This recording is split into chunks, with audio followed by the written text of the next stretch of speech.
Going to draw Van Gogh's sunflowers today, and also in this picture I am going to show you the various mediums that we could use to draw a picture.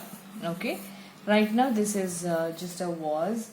Let's say I am going to shade this. Okay, for shading I am going to, because this is a curved vase, I am going to put a lot of curved lines.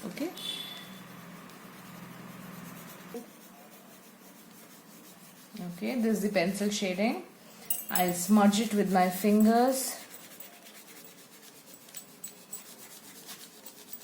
or I can use the stumps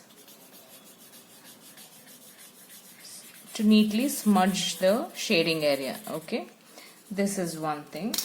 Or you could use your charcoal pencils. You'll have red, yellow and blue based on the thickness. This yellow is a relatively lighter shade, lighter charcoal. This works similar to your pencil, but it will just have a thicker gradient. Okay, you could smudge this with your fingers or with your stumps. Let's draw the flowers. Okay, we have one flower here, one flower here.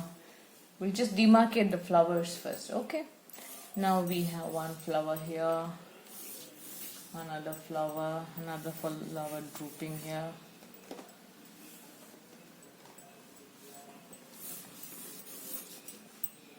There's a lot of sunflowers. Let's add them.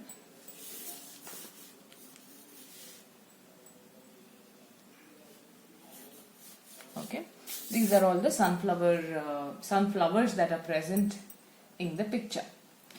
Let me take oil pastels first.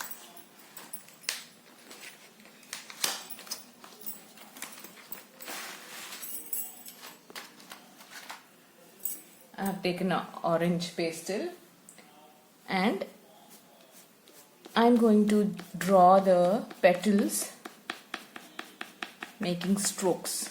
Okay,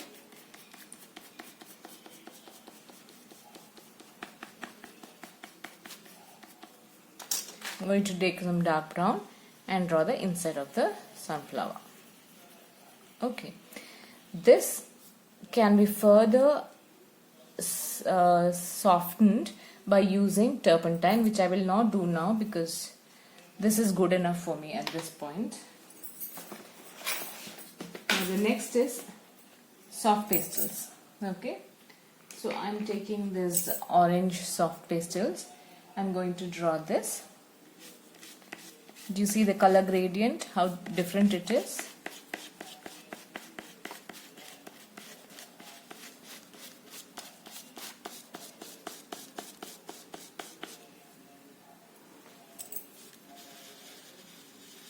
Okay, this is very chalkish smudging. It is nothing but chalk with high pigmentation. Okay, this works really well. Next, I have the watercolor pencils. These are not your regular pencils, these are watercolor pencils.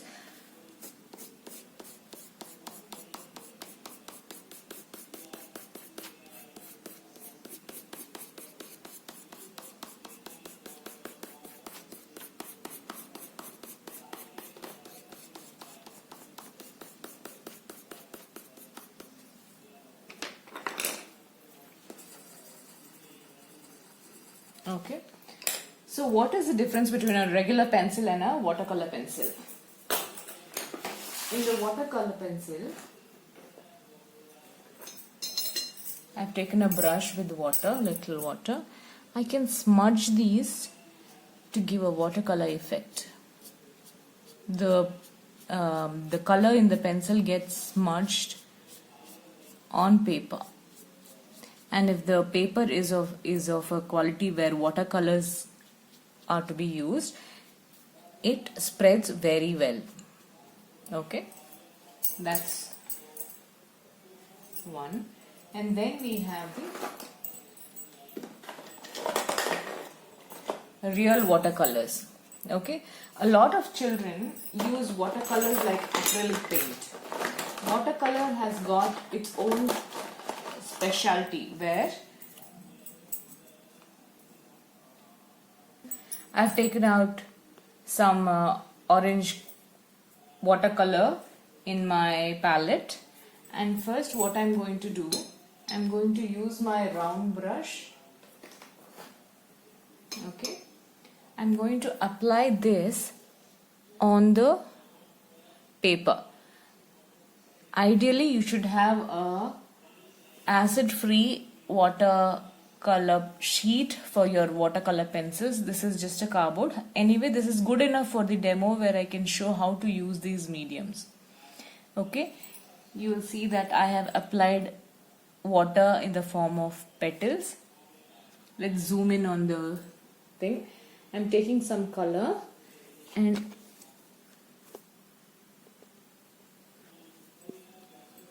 I'm going to dab. Do you see the color spreading? That is how watercolors should be used. This is not a medium where it can be used like acrylic. Acrylic we have for the thick paint that we use, but this is how watercolors should be used. Okay, you should allow the paint to flow naturally in the direction that you want it to. Okay. Next, let's move on to acrylic paint. This is the acrylic tube color that I have. I've taken some paint, and in this you just take the color and make petals of the flower.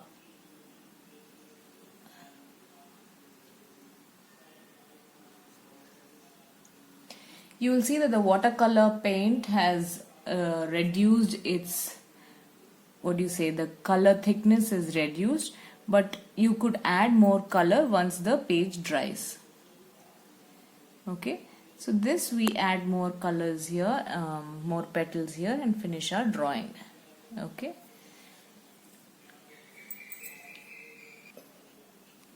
Okay, this is how we go about painting in different mediums. Now this speciality about this is Vincent van Gogh's painting. So let's do it in his style. He always used small strokes for his paintings. Okay. Now I have told you the foreground, but before you start your painting, you'll have to use smaller strokes to create the background first. In acrylic, you can bring any color on any color. So the colors are so thick that you can do that. So I'm going to use the yellow background. I have my yellow acrylic and I'm taking a flat brush.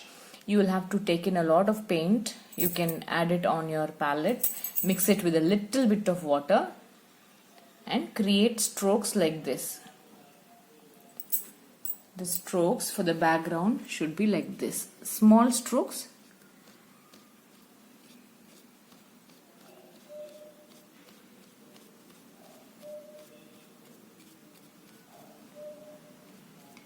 If you are drawing starry nights also, the small strokes should be coming in place. In the starry nights, he does a lot of circular movement, or rather curvy movement, where he brings in a lot of patterns into his painting. This is the completed drawing. This is done using watercolors, and I have left some white marks here and there without painting it to bring in the shiny effect. But this you can do using just a white paint with your brush if you're using acrylic. In watercolors that is not possible, so I have left some white space. Thank you.